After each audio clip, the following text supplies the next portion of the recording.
รอบครัวตึงลูกตึงหลานเป็นกีฬาปาทานแม่เห็นมันได้หลวงพลังในวันละครั้งนี้ว่าปีก่อนนักอันว่าน้องก็หลายตึงยิงตึงใจแวดล้อมอ้อมคางจึงบอกว่าน้ำรัดซบแก่นแม่นมันแถวบ้านม่วงใหม่ตำบลนาปังบ้านดอนน้ำคกเปิ้นก็มาหากันพี่น้องวงวานแล้วยังบ้านกว้างแถวบ้านท้องหลวงเปิ้นก็มาแวดล้อมแม่ยิงก็หลายอันปัจจัยก็นักเจ้าบ้านน้ำลัดเปิ้นกำลังมาหาเปิ้นมาไว้มาสาครูบาจันเจ้าพอเลี้ยงสุนทรอินจ่อยเป็นเก้าปอจีดอกเป้าบ้านงามในวันนี้แล้วพร้อมเพียงเฮียงกันมาพบปะสังสรรค์ตึงแม่อุ้ยแม่ป่าเนี่ยเมื่อเจ้าได้มายอดตานไว้พร้อมลูกศิษย์นะลูกหามาหลายมานักมาเจ้าบ้านน้ำลัดละเปิ้นก็มาด้วยกันแม่บัวลาสีคำได้เดินทางต้องเจ้ามาไว้สาในเวลานี้เล่าหล่อนาด้านเจ้าปู่เสือบ้านทงวัดมานักเจ้านี่บ้านทงหลวงสีข้ายอมพวงเดินทางต้องเจ้าจะเสเลเมาตึงมาเนาจ้าอย่างตำนักปู่เสืออันอยู่บ้านทงหลวงสวัสดีแม่ยวงเปิ้นก็มาฮอดนี่ดีอกกะดีใจพระใส่กันนะวันนี้ชัดชัยไอพี่กำลังหันหน้าหันดัง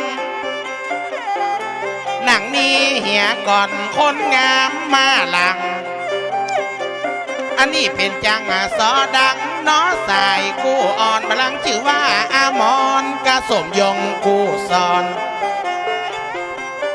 ยกละเมื่อไว้เจ้าดีเจ้าทานที่เป็นประธานในงานท่านเจ้ามาป้าใส่กันในวันนี้เราบุญยวงแม่เจ้าใจดีใจบานมาดังกลางวงในมาลงกลางมามได้มาป้ากันในงานที่ดียังมาใจดีแล้วยังน้องแสนปิติยินละดีจริงว่ามีในเต้าหลายปีแล้วเจ้าเฮาบ่ได้ป้ากันวันนี้มีงานอยากกินดานละด้านเจ้าเจ้าบ้านน้ำลัดนะเป็นจ้างสอเก่าสมัยข้าเจ้าเป็นละอ่อนเนินมาว่าหล่อนะแม่ยวงลาบอนเจ้าค่ะหันหน้าตาป้ากันนะดีนี่วาสนาบุญนะมีมัดดีให้เราจ้างสอเก่ามาป้าจ้างสอใหม่แม่ซอยดอกไม้บ่ได้เอาใจไก่เป็นห่วงเป็นใยนั่นนอร้านเจ้าพ่อวัดน้อยตกไปนั่นเราเป็นได้บวงสรวงวันดีวันงามมาป้ากันแล้วมันบ่ผิดอย่างมาสอรวมกันฐานหน้าละดีนี่แสนดีใจดีบ่มีนายเต้าว่าฉันใช้เอ่ยเจ้าเมืองแป้เมืองสองสัญญาละมาลองเจ้าฟองน้ำดันวันละนี้เฮามาเขตเพื่อเมืองนั้นบ่ลาบ่ควางมาป้าใส่แม่ยวงเจ้าบ้านน้ำลัดนะทำพิธีบวงส สวงนี่เสียงแม่ยวงก็ยังหวานจอยจอยสิปางดำหมอยอายก็ย้อยเจ้า ดีอกดีใจเป็นนาเป็นนักเจ้าบ้านน้ำรัดอีแม่มาหอมกำจาดีใจแต่นะคำยวงแม่เจ้าหรือว่าแม่อามอนเพ่นจังซอเก่าแม่จีดอกเป้าบัวบานสำหรับวันนี้ได้รับรายการได้รับของตานจากแม่เลี้ยงเจ้าจังสอคนบ่เราอย่าจ่าไปเจ้าได้รับรางวัลแม่ดวงจำปาแม่เลี้ยงอาจารย์ท้าพร้อมโดยลูกเต่าพิตามารดาตายไปแล้วเราก็อย่าดานหาเจ้าป่อทองคำอินกับแม่บัวแก้วมารับของตาลของกินแม่บัวแก้วคำอินนำสกุลแม่นมันแม่จันทาก็อย่าดานในวันนี้แล้วแม่เลี้ยงจันสีนามสกุลมุนละเก้าไม่เป็นพระเก้าโพสาลีอย่ากินดีตานดีหาพ่อแม่เจ้าตานหาพ่อสมในวันละนี้เรากับแม่แกวงใจติบตายไปอีพ่อก็ตายอีแม่ก็ตายลูกอย่าดำมาหัวไผ่ปีใหม่วันนากึดไปกึดมาน้ำตาปอจ้าย้อยแม่เลี้ยงอาจารย์ท้าคำปานั่นละเราแม่ลูกบ่าวน้องแบงดีลีใจมาปากดีมาเป็นเก้าเป็นนางงามมาอย่ายกมากุศลผลบุญละดังเก่าตาหน้าเจ้าปอทองคำปาวิญญาณปอทองไปอยู่ทางใดหาจากห้องมายังฐานะดีนี่มือสันวันดีจึงมามีเต้าแลว่าหลอนบทนี้อย่าได้ใครจ่าสถาแม่จันทาคำป้าแม่เจ้าเพิ่นมารวมกินตานเป็นเจ้าภาพเก่าตานหาแม่บัวแก้วกับป่อทองคำป้าป่อเฮยแม่เฮยอยู่ตั้งอะไรหาไก่มารับของตานเธอเจ้าบัวกับแม่ท้าคำป้าได้ตานไว้แล้วป่อท้องแม่บัวแก้วคำรินได้ตายอย่าไปอยู่ที่ไหนป่อเจ้าตะแลงเป็นนกแลมาเกาะอยู่ปลายเก้าเป้าตะแลงเป็นนกเป่ามาเกาะอยู่เก้าลำใหญ่จันนาทาลูกน้อยตั้งอกกะตั้งใจตานหานายป่อท้องแม่บัวแก้วคือเป็นหุ้งเป็นแหลวลงมาเจ้าอย่ากินอย่าทานไปเฮือป่อทองคุณแม่บัวแก้วตายไปแล้วบ่ฟังก็เผาถ้าไปเอามันบ่เน่าจะได้เหลือแต่ความดีที่แม่สร้างไว้เป็นหนทางใจและจี้จ้องมองตางขอแม่บัวแก้วไหว้กับหลังหันมาคืนบ่ดันมาวันก็ได้ไปยุกอยู่ในข้าใจมาเดียวยังบัดเต้าแต่นั้นแม่จันสีมุนละยามเมื่อใดมาปะจังสอบานไก่แม่ก็เลยถวายยอดตานใส่เก้าอย่าตานหาพ่อสมในวันนี้เรากับมารดาแม่เจ้าแม่แก้วตายไป นามสกุลวงใจทิพย์พากันดับชีดตาย ลูกอย่าตานไปแล้วเนาะแม่ข้าอยู่ตั้งใดจะเจิญมาเจ้า แอมบ่เจ้าแต่นั้นยกยืนย่อปันนี่คุณขันคำสายยันเจ้าอย่ายกกุศลยังผลบุญนั้นเหล่าต้านหาต้านเจ้าแม่นางฝอยทอง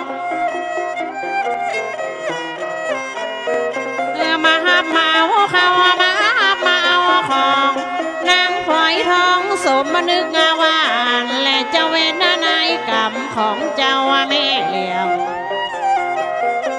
ได้รับรางวัลขันคำแม่เลี้ยงผ้าเป็นขี้เมียงเฮายังปากันฝนแม่อย่าสร้างกุศลด้วยกันแล้วเจ้า ไปหาแม่ฝอยทองสมนึกกานั้นเราบ่มองบนเศร้าพร้อมเจ้ากรรมนายเวรขอให้กรรมจงดับขอให้เวรจงเข็นกรรมและเวรบ่เสด็จมาไกลสุขบานหวานใจเนื้อขันคำแม่เลี้ยงแม่เลี้ยงสีทาน้อมนามสกุลรวมศิลก็อย่าตานอย่ากินด้วยกันแล้วเจ้า ไปหานายละเสน่ห์รวมศิลนั้นเล่าบลังว่าเป็นกูเฝ้าได้มาตายลาไป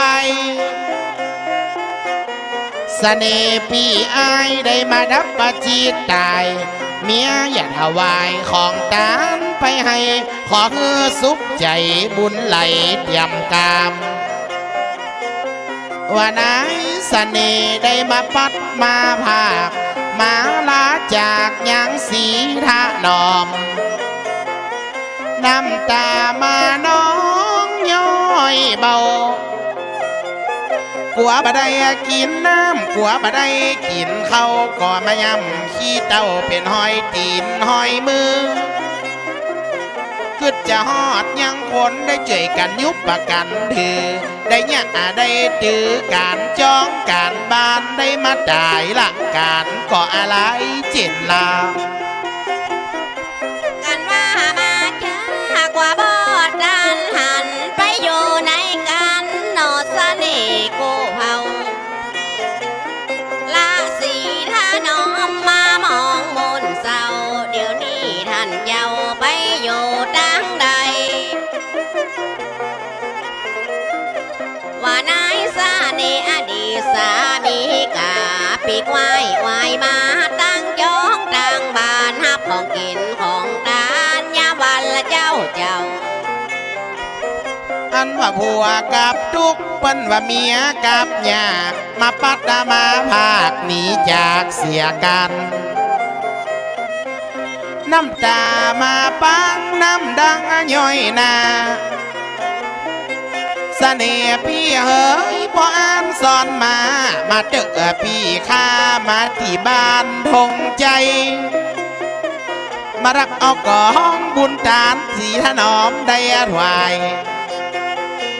มันก็หากมีหลายน้อใส่น้ำดันก้อยฟอดเหียสกรรมเตอคนงามน้องจานโอ้โอ้ละน้อง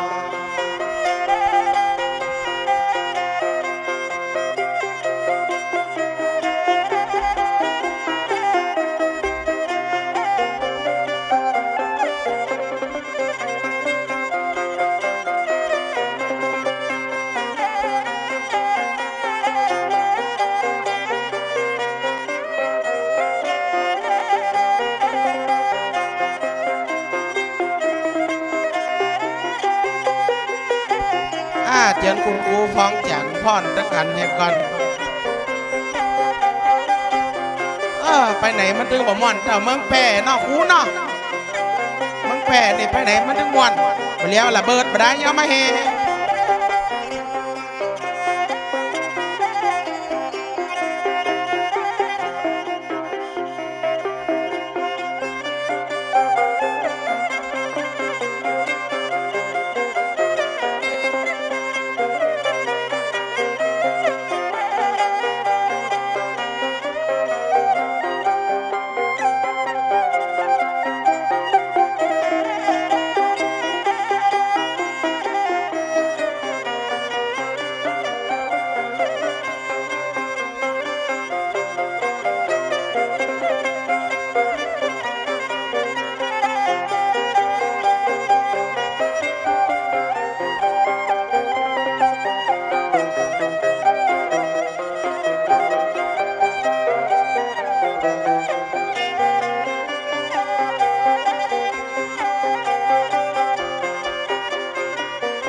ขอบคุณหลาย ๆ นะครับเน้อขอบคุณแม่ยองนะครับ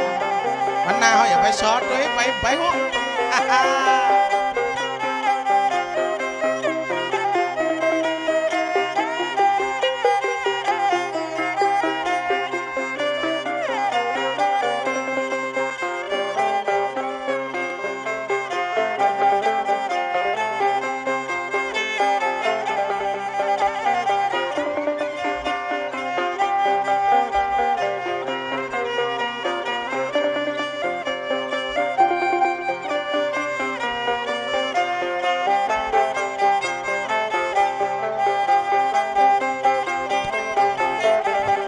หลอนว่าตา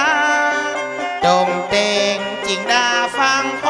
นนักกาเลงอายะออกซอเพลงเป็นละบำมาพามาจะหลอนน้องเนบดอกคาพี่น้อยกะยาวางดอกคิงจะโคตรตัวหลาเขาว่าพิงพี่หมายเอาคิงแล้วเอาคิงซ่อนคางหลอนมาฮักแม่ใบหน้ากวางน้องอย่าเอาบ่เอาหัวใจพี่ฮักตึงเมากับแม่ยิงเราละยิงเราแก้มเกียมหัวใจพี่บ่เสียมกับแม่เนื้ออ่อนทองแดงจะหล่อนปอฮักปอเป็นกับตัวพี่นี่นิดน้อยหนึ่งเด้อหลอนว่าเนอในเนอบ่ต้องใส่นัมเบอร์ให้เป็นนาทีหนึ่งหลอนว่าน้ำบ่ยึงขอนมันแล้วก็เดึงบ่ลอยมาฮักแม่สีป่าดำมอยจัดเจือมาฟักแก้วนมขอเมื่อใจบ้านใจจุ่มเนอแม่เจ้าคำยวงมาฟ้อนด้วยกันเป็นนาหลวงขอบคุณแม่ยวงบ้านนำลัดมาแอวขอบคุณหลายๆนะครับเน้อจะไปไหนเดียนะ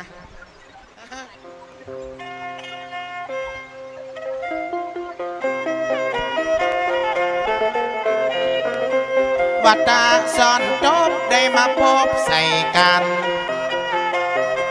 จัดใจพี่นานอย่าสอรับสอดอนบ่เงือบ้านหงพี่น้องเขาได้งอมจวนเมหน้าอ่อนมานี่3 คนที่ไหนมีฟ้ามันอย่าต้องมีฝนเจ้าไก่เกยจนว่าเชื่อคนเกยเล่นกึดเอาเป็นกันเองนอกพ่อแม่พี่น้องแม่ยวงบ้านน้ำรัดเอาสตางค์มาปั่นเพื่อสุขสามภาการเธอนอแม่เจ้าขอเฮือยุ่งข้อเหนียวสูงเปียงไปเป้าเฮือยุ่งข้อเจ้าสูงเปียงไปลำสถาแม่จันสีคนนี้ก็เหมือนกันเอามาปั่นเนื้อจังซอ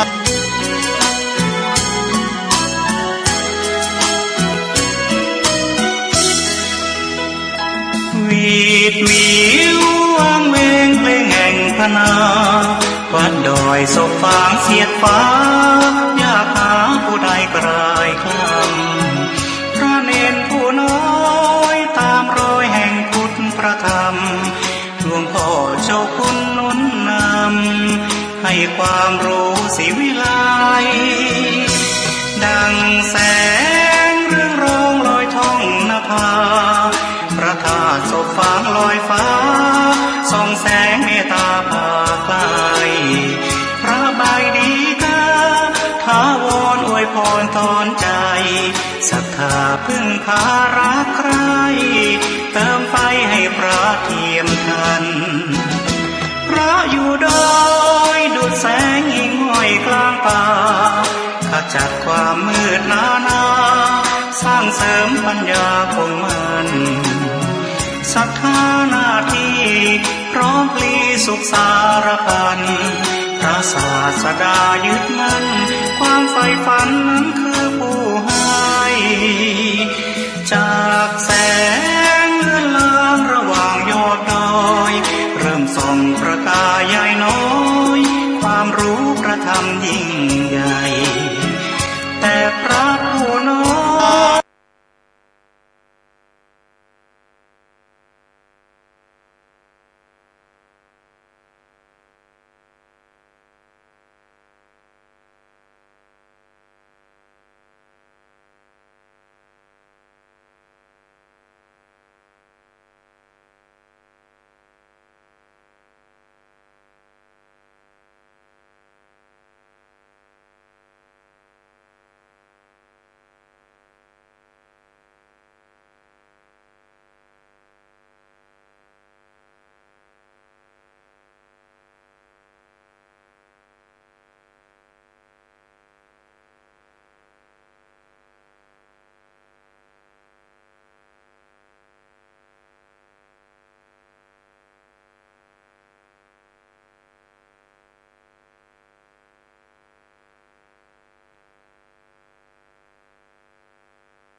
ทั่วไทยเยือน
ตาล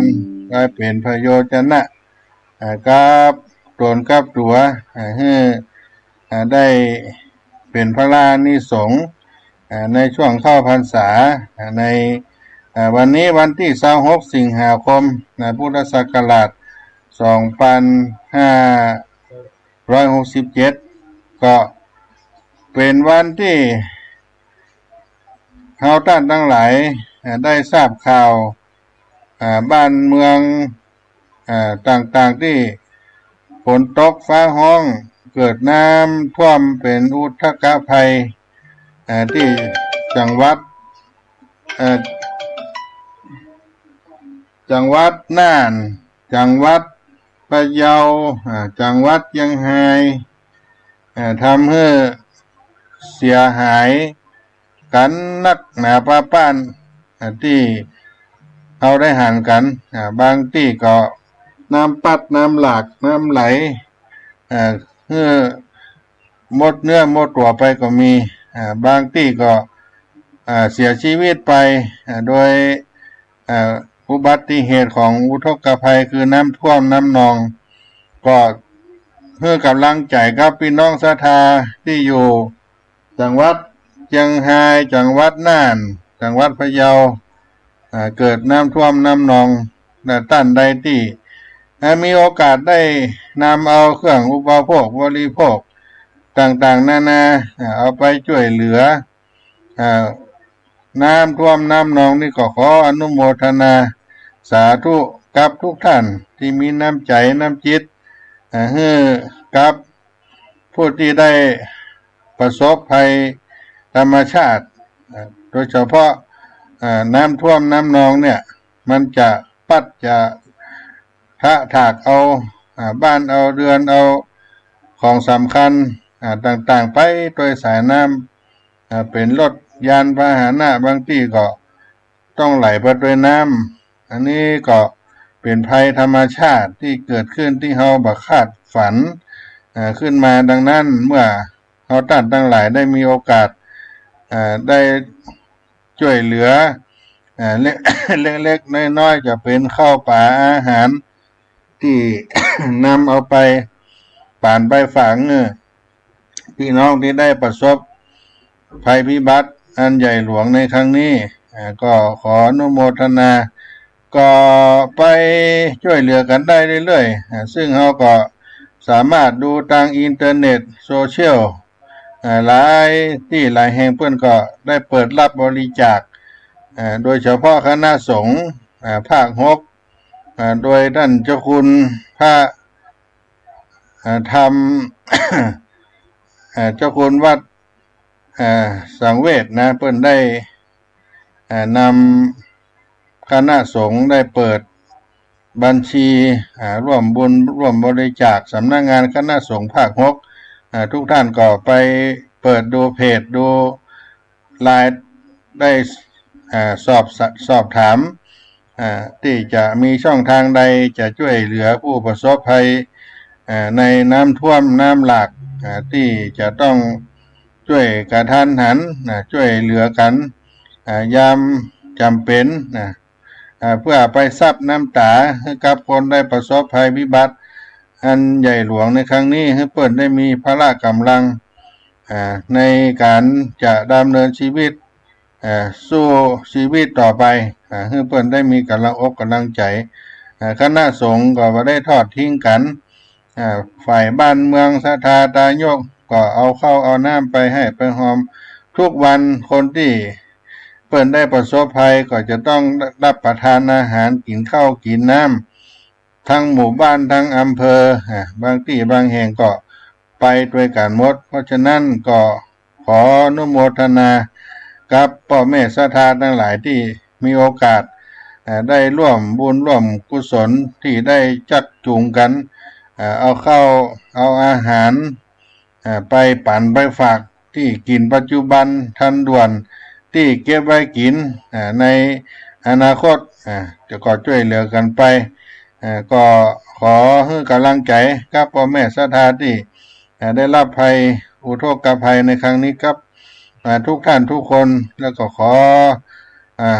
ขอบคุณคณะสงฆ์ต่างๆทั่วบ้านทั่วเมืองเพื่อนได้ไปช่วยเหลือกัน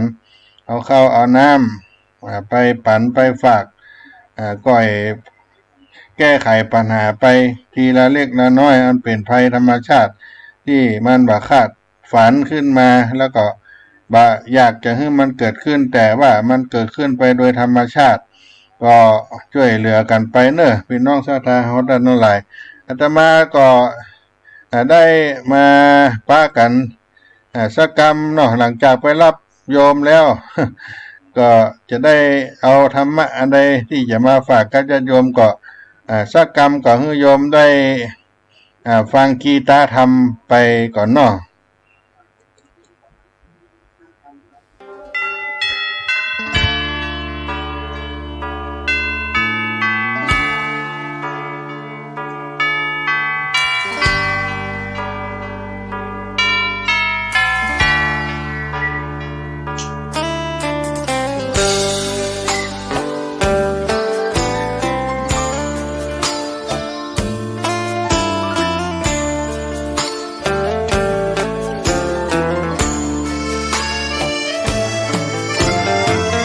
เชิญชวนทุกท่านเข้าวัดเข้าวา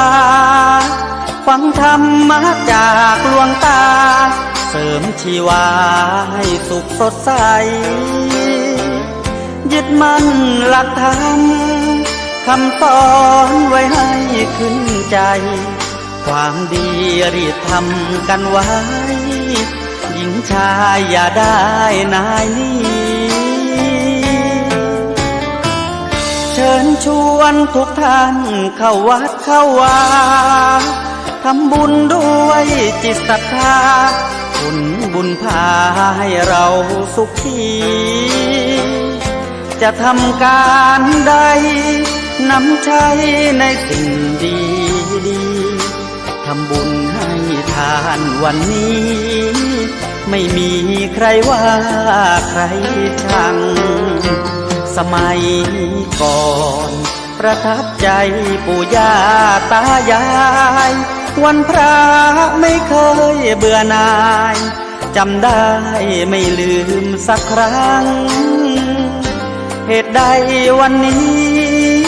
มีคนเข้าวัดน้อยจังอยากให้เหมือนก่อนอีกครั้งฝากความหวังกับคนรุ่นใหม่เชิญชวนทุกท่านเข้าวัดเข้าวารับศีลรับพรหลวงตาเสริมคุณค่าให้กับจิตใจ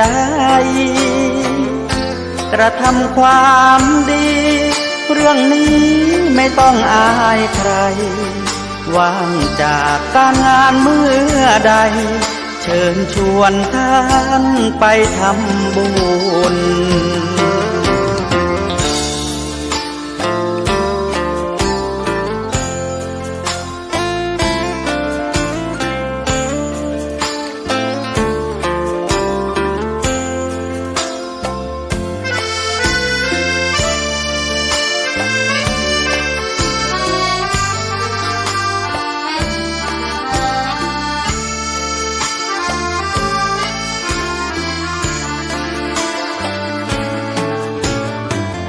เชิญชวนทุกท่าน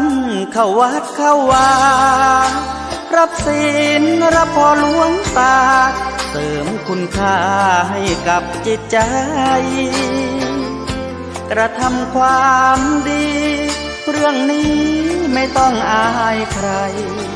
ว่างจากการงานเมื่อใดเชิญชวนท่านไปทำบุญกระทำความดีเรื่องนี้ไม่ต้องอายใครฝากเพลงเชิญชวนหญิงชาย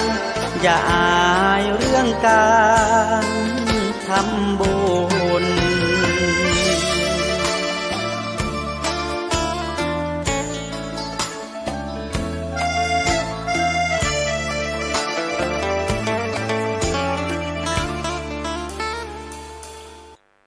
ก็มาปะกันในสารธรรมยามบ่ายได้อู้กันไปในต้นรายการได้ไปรับข้าวสารอาหารแห้งจากตาหน้าบดีท่านเจ้าภาพไป เปิดได้มาอุปถัมภ์พระภิกษุสามเณรวัดสลีโสดาพระอารามหลวงจังหวัดเชียงใหม่ได้ถวายข้าวสารอาหารแห้งเครื่องใจอุปโภคบริโภคเพื่อได้เป็นอุปกรณ์ในการจัดภัตตาหารถวายพระภิกษุสามเณรแล้วก็มีศรัทธาญาติโยมได้มาถวายทานในต้นรายการก็ได้ไปรับฉลองศรัทธาญาติโยมมาทำบุญแทนพระเดชพระคุณหลวงปู่พระธรรมวชิรโกศลเป็นที่เรียบร้อยแล้วก็ได้มาเข้าสู่รายการมาพบกับพี่น้องท่านผู้ฟังซึ่งเขาก็ได้ทราบข่าวอันเป็นที่น่าเศร้าสลดใจเรื่องน้ำท่วมน้ำนองไปแล้วก็ทางกรมอุตุนิยมวิทยาเพิ่นก็ต้องเตือนให้เราได้ระมัดระวังน้ำท่วมหนักในภาคเหนือปี2567แล้วก็ให้เฝ้าระวังเตรียมความพร้อมเสี่ยงต่อการเกิดน้ำท่วมน้ำนองน้ำไหลน้ำหลากอุทกภัยสูงในวันที่26สิงหาคม2567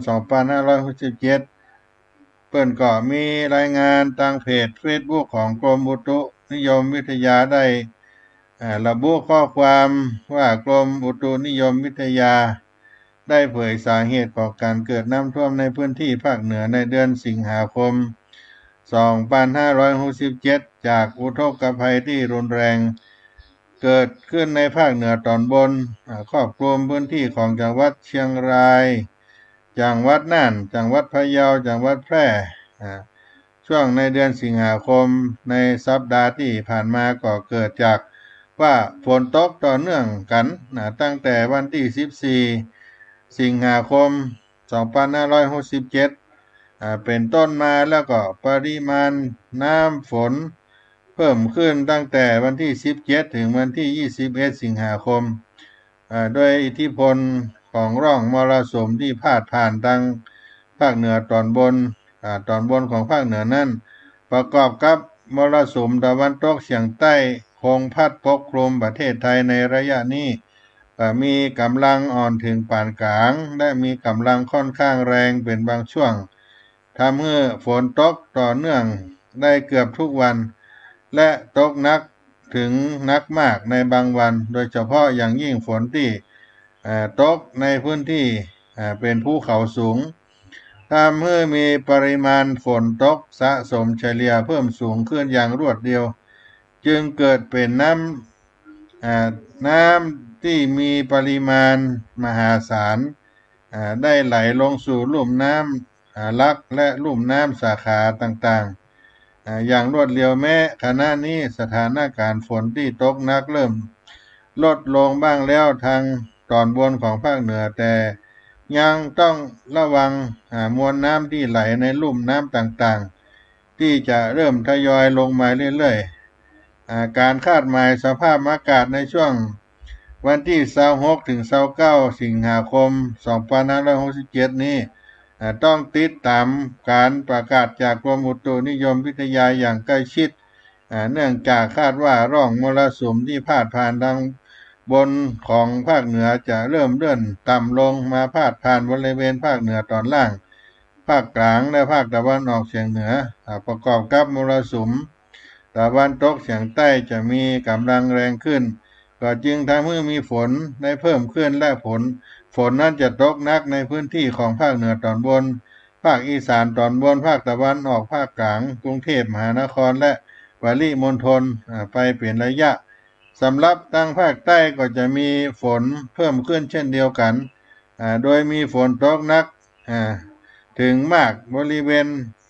ภาคใต้ฝั่งตะวันตกอันดามันและคลื่นลมจะมีกำลังแรงขึ้นซึ่งการเปลี่ยนแปลงของสภาวะอากาศดังกล่าวยังคงทำให้พื้นที่ที่เคยมีน้ำท่วมขังในภาคเหนือก็ยังมีความเสี่ยงเกิดอุทกภัยในระยะนี้และพื้นที่ต้องเฝ้าระวังเตรียมความพร้อมเสี่ยงต่อการเกิดอุทกภัยสูงภาคเหนือนั้นก็มีเชียงรายน่านพะเยาแพร่ ภาคใต้ก็มีระนองพังงาภูเก็ตกระบี่จังหวัดตรังสตูลภาคตะวันออกก็มีจังหวัดจันทบุรีจังหวัดตราดคลื่นลมมีกำลังแรงระวังคลื่นซัดฝั่งเรือเล็กควรงดออกจากฝั่งในระยะนี้กรมอุตุนิยมวิทยาเผยสาเหตุของการน้ำท่วมหนักในพื้นที่ภาคเหนือในเดือนสิงหาคม 2567 นี้จากอุทกภัยรุนแรงที่เกิดขึ้นในภาคเหนือตอนบนครอบคลุมพื้นที่ของจังหวัดเชียงรายน่านพะเยาจังหวัดแพร่ช่วงเดือนสิงหาในสัปดาห์ที่ผ่านมานั้นเกิดจากฝนตกต่อเนื่องในช่วงที่ผ่านมาเพราะฉะนั้นก็ควรระมัดระวังกันญาติโยมระมัดระวังจากการที่เขาจะต้องประสบต่อภัยพิบัติที่เป็นอิทธิพลของดินฟ้าอากาศก็เพื่อกำลังใจพี่น้องศรัทธาชาวบ้านที่เปิ้นได้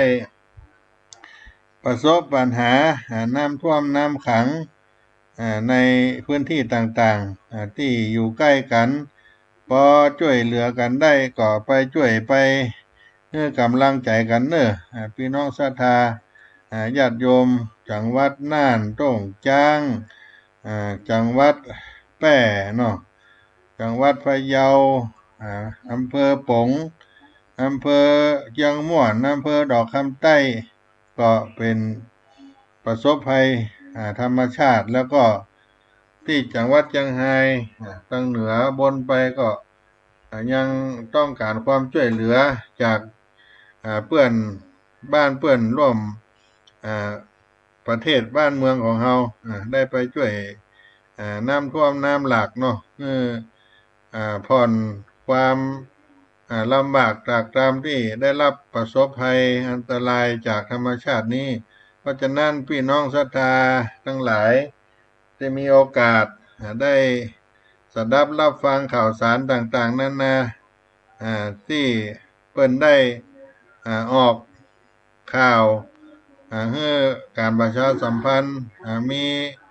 การช่วยเหลือซึ่งก็จะมีช่องทางต่างๆตามอินเทอร์เน็ตเว็บไซต์ที่เปิ้นจะให้ญาติโยมท่านทั้งหลายได้มีโอกาสได้ร่วมสร้างการแสดงออกซึ่งน้ำใจไมตรีที่พี่น้องศรัทธาทายกทั้งหลายได้รับภัยอันตรายจากธรรมชาติก็ช่วยเหลือกันไปตามที่เราจะช่วยกันได้บางท่านก็เป็นสิ่งของบางท่านก็เป็นปัจจัยเอาไปให้ไปหอมรวมกันเป็นพลังสามัคคีให้การช่วยเหลือผู้ประสบภัย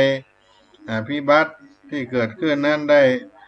ปลอดภัยจากอันตรายถึงจะนักก็ให้เบาบางลงไปก็ขออนุโมทนาแล้วก็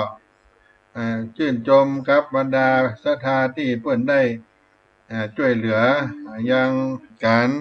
เกิดอุทกภัยกับพี่น้องที่ได้ประสบภัยในครั้งนี้โดยนอก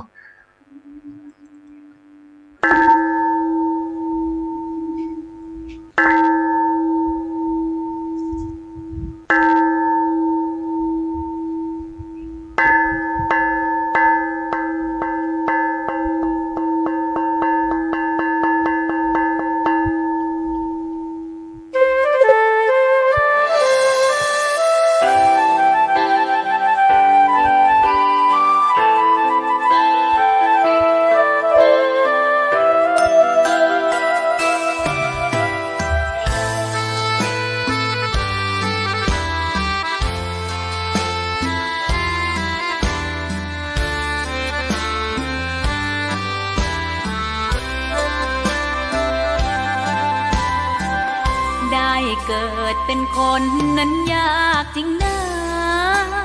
เพราะพุทธศาสนายิ่งแสนยากเย็นคนไทยโชคดีที่สุดแล้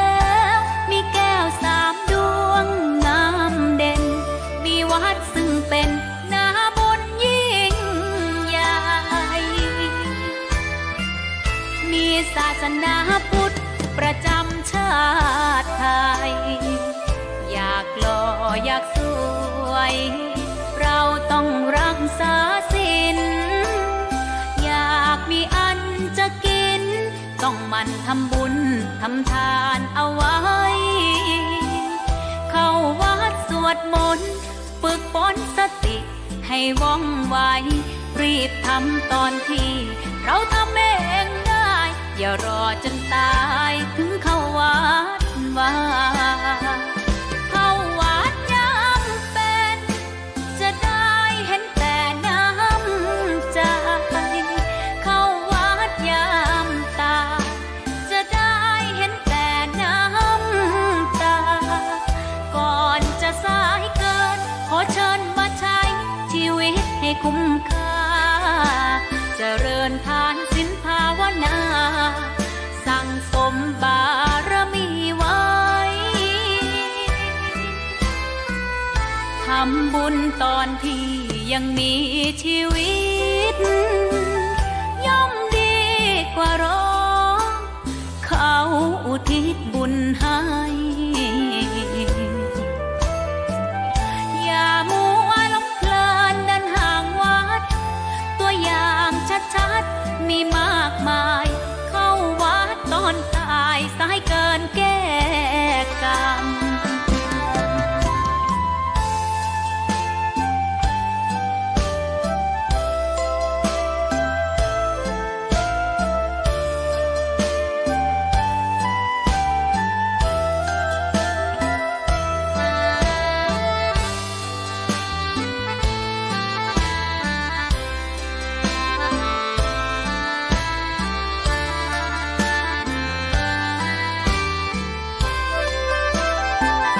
เข้าวัดยามเป็นจะได้เห็นแต่น้ำใจ เข้าวัดยามตายจะได้เห็นแต่น้ำตา ก่อนจะสายเกินขอเชิญมาใช้ชีวิตให้คุ้มค่า เจริญทานศีลภาวนา สั่งสมบารมีไว้ ทำบุญตอนที่ยังมีชีวิต ย่อมดีกว่ารอเขาอุทิศบุญให้ อย่ามัวหลงเพลินเดินห่างวัด ตัวอย่างชัดๆมีมากมาย เข้าวัดตอนตายสายเกินแก้กรรม เข้าวัดยามเป็นผลบุญหนุนนำ เข้าวัดยามเป็นจะได้เห็นแต่น้ำใจ เข้าวัดยามตายจะได้เห็นแต่น้ำตา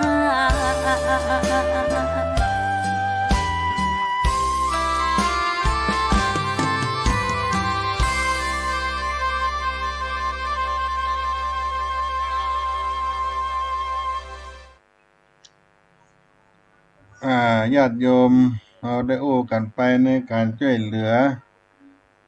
กับพี่น้องประสบภัยพิบัติน้ำท่วม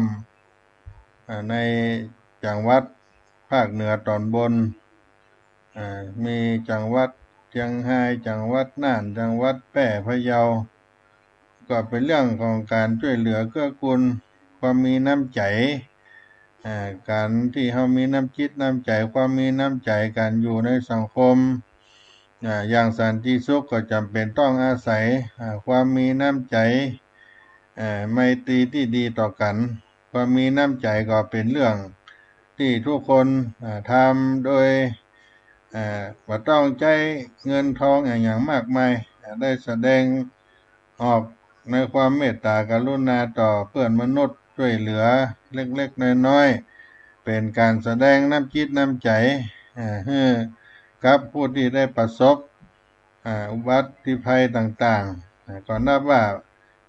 การแสดงน้ำใจเป็นสิ่งที่เราได้ทำแล้วก็เป็นคนที่บรรเลงน้ำใจบางท่านบางคนเป็นเศรษฐีมีเงินมั่งมี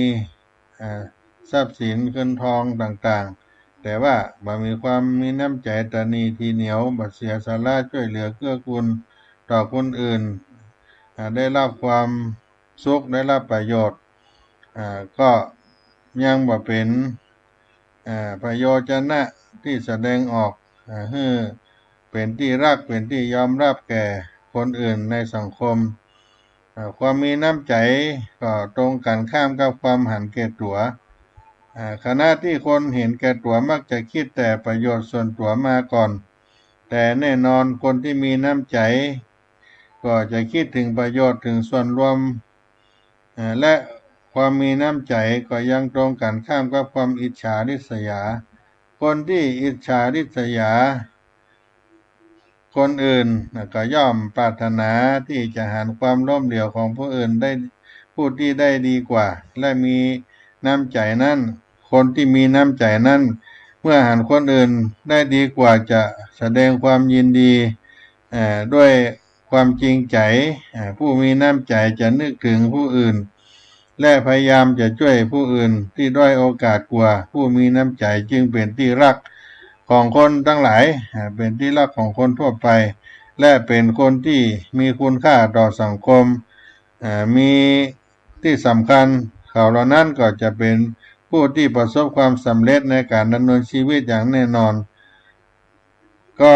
ที่กล่าวไว้ความมีน้ำใจสามารถเกิดขึ้นในสังคมได้เลยหากว่ามีผู้ที่แสดงหรือกระทำมันขึ้นมาซึ่งหากเราอยากที่จะเป็นบุคคลนั้นบุคคลที่จะสร้างความมีน้ำใจแก่สังคมบุคคลที่ปรารถนาอยากจะให้สังคมของตนเองและผู้อื่นมีสุขนั้นทำได้บ่ยากเลยมันอยู่ที่ความคิดความรู้สึกและหัวใจของเรานั้นที่ได้ทำนั้นเกิดขึ้นที่จะสร้างเพื่อตัวเองลงมือทำและฝึกฝน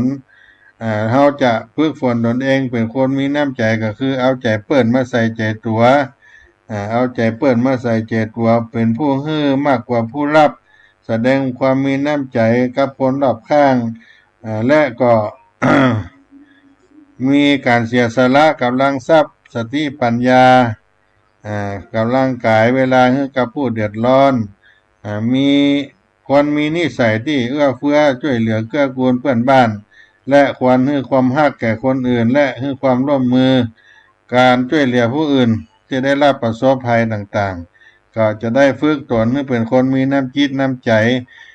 น้ำใจถ้ามีเกิดขึ้นจิตใจเขาก็จะเบิกบานแจ่มใสผิวพรรณวันหน้าก็จะผ่องใสใบหน้าก็จะอิ่มเอิบด้วยบุญมิตรแก้วสหายคำก็จะมีมากหน้าหลายตาการแสดงความมีน้ำใจด้วยมีเมตตาต่อเพื่อนมนุษย์ช่วยเหลือสงสารกับผู้ที่ประสบความทุกข์ได้มีความสุขก็จะให้สังคมได้อยู่อย่างสงบร่มเย็นสันติสุขเกิดขึ้นด้วยความมีน้ำใจเพราะนั้นพี่น้องเราท่านทั้งหลายที่มีโอกาสจะสร้างน้ำใจน้ำจิตน้ำใจที่ดี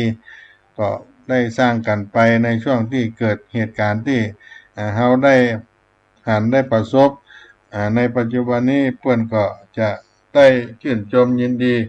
ในสิ่งที่เราได้กระทำและสังคมก็จะได้เชิดชูให้เราได้เป็นผู้มีคุณธรรมมีน้ำจิตน้ำใจที่ดีวันนี้ได้มาอู้จากกับพี่น้องท่านคนฟังในท่ามกลางสายฝนพระปลายลงมาก็จะหมดเวลาไปค่อยป้ากันภาคค่ำยามเย็นในวันนี้เนอะวันจันทร์ที่26 สิงหาคม 2567จะได้มาอู้มาจากกันในครั้งต่อไปวันนี้ขอความสุขเจริญจงมีแก่พี่น้อง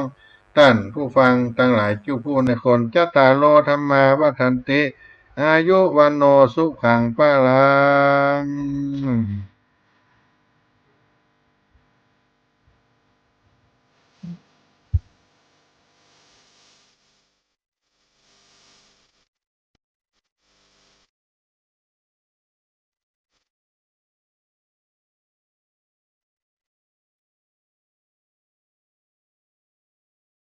โด